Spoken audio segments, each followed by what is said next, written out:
الرحمن الرحيم مالك يوم الدين إياك نعبد وإياك نستعين اهدنا الصراط المستقيم صراط الذين أنعمت عليهم غير المغضوب عليهم ولا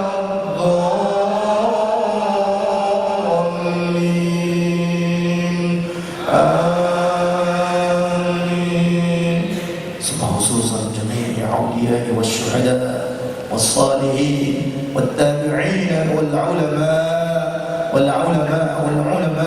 والعلماء العاملين والآمنون والمصنفين والمحدثين والملائكة المقربين والكروبين أينما كانوا من مشارق الأرض إلى مغاربها في برها وبحرها من يمينها إلى شمالها شيء لله لنا ولهم الفاتحة. أعوذ بالله من الشيطان الرجيم.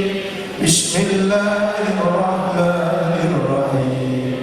الحمد